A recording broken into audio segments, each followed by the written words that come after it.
Para mí hoy pues, es una maravilla tener a un premio Dux, a una mujer premio Dux con nosotros. Para quien no conozcáis, es Virginia Carcedo, vicepresidenta ejecutiva de las asociaciones Inserta Empleo e Inserta Innovación en Fundación 11, para quien pido un aplauso.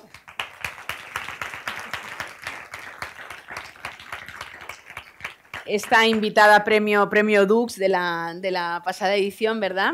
Virginia, me gustaría empezar porque, claro, siempre se dice, ¿no?, que la resiliencia la solemos entender como la capacidad de resistir, ¿no?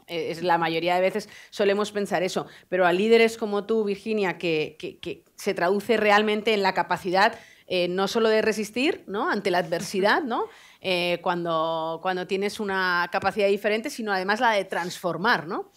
Tú estás transformando. ¿Cómo has moldeado esa transformación en tu trayectoria profesional y personal desde Fundación 11, ¿no?, en esa idea que tú hablas de resiliencia colectiva, ¿no? Cuéntanos un poco.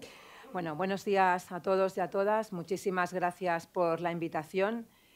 Ya Ana López Casero ha hecho un spoiler del tema de la moda que vamos a hacer, o sea que al final os invitaremos. Bueno, lo primero, para mí fue muy importante recibir la nominación y luego el premio a la diversidad. Primero porque parece que cuando tienes una discapacidad se sobreentiende que ya llevas la diversidad, la resiliencia de serie, ¿no?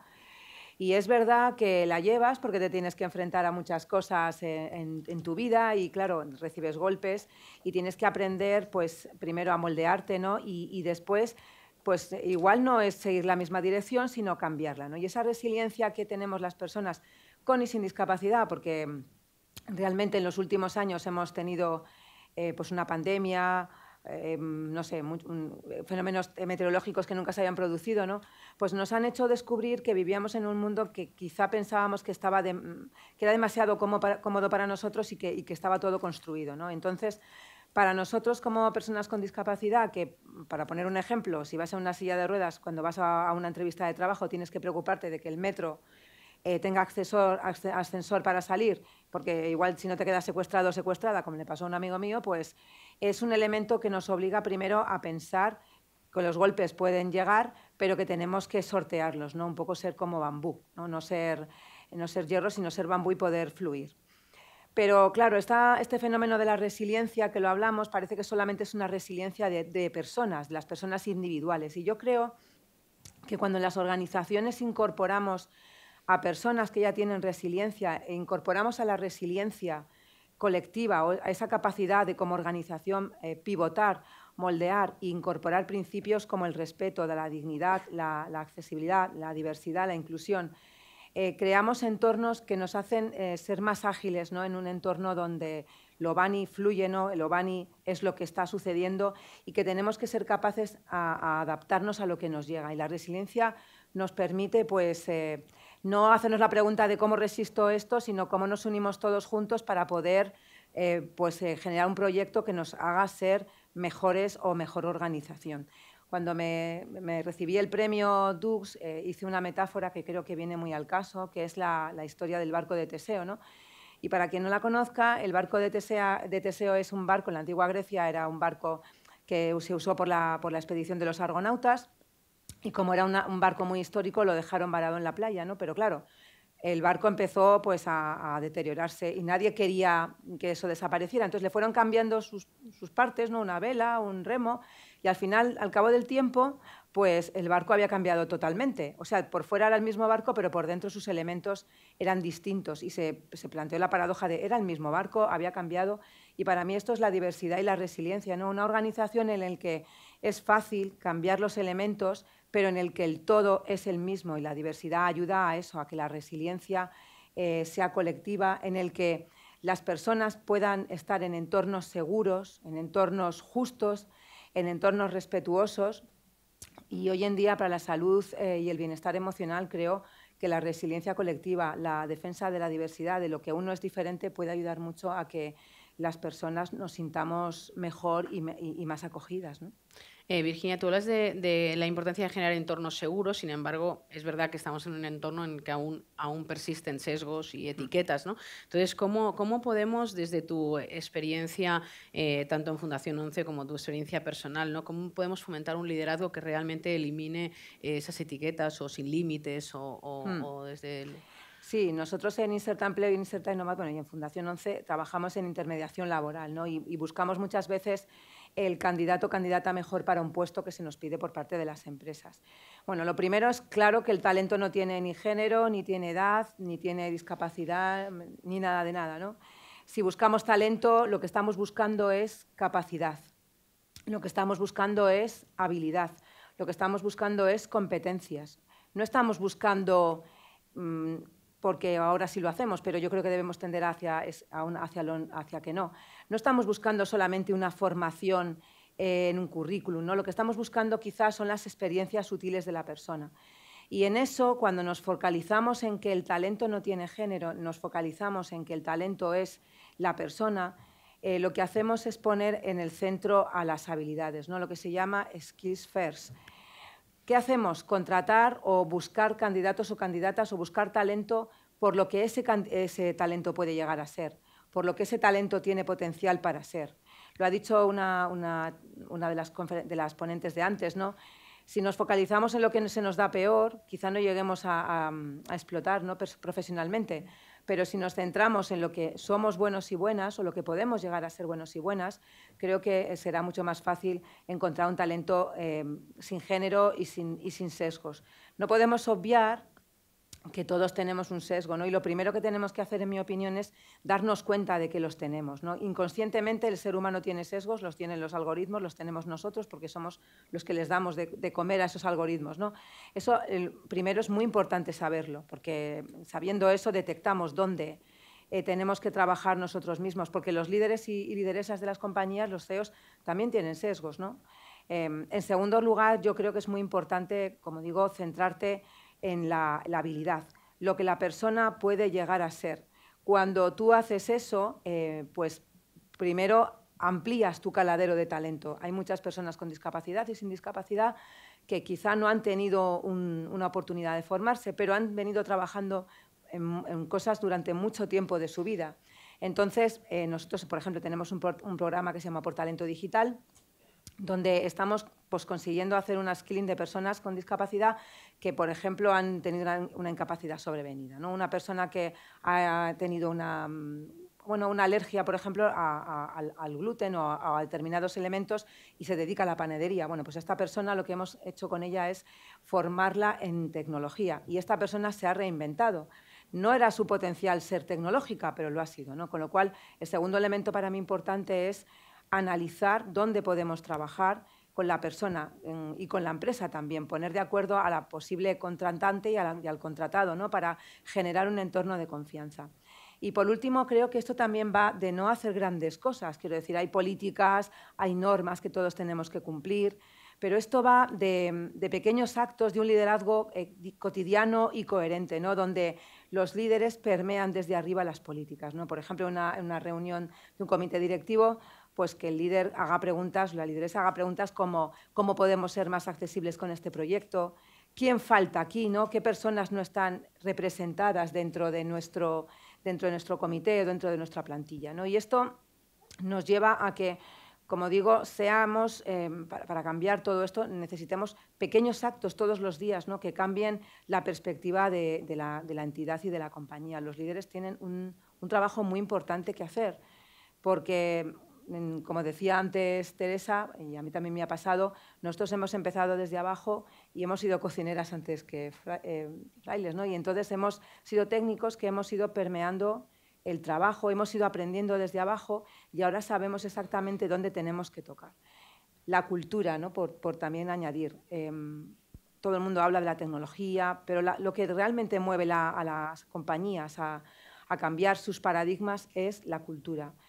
Nosotros hemos desarrollado un concepto que se llama cultura inclusiva de alto rendimiento. Y hablamos de alto rendimiento porque parece que cuando hablamos de inclusión el alto rendimiento está un poco por fuera, ¿no? Y para nosotros la inclusión no está por fuera, lo que hace es promover mayores cuotas de rendimiento, porque primero las personas están donde quieren estar y donde deben estar.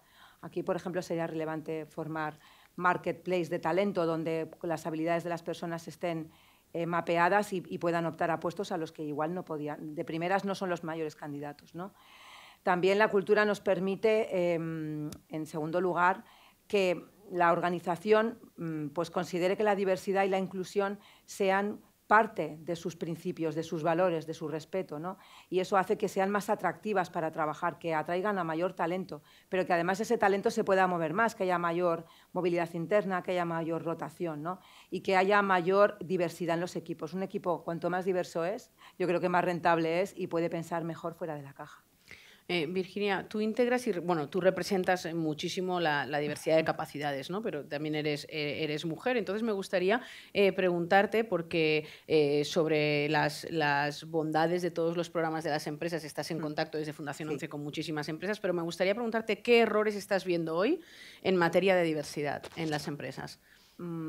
Bueno, yo creo que Esta no la teníamos en el, en el guión, pero como yo sé que tú siempre tienes alguna idea buena que aportar. Bueno, yo voy a parafrasear un poco a Víctor Hugo, me vais a permitir, porque Víctor Hugo siempre dice: el hombre está al final de donde acaba la tierra y la mujer donde empieza el cielo. Bueno, esta frase es, ahora no se podría decir, ¿no? Pero yo diría que la diversidad está donde acaba la tierra y la inclusión está donde empieza el cielo, ¿no?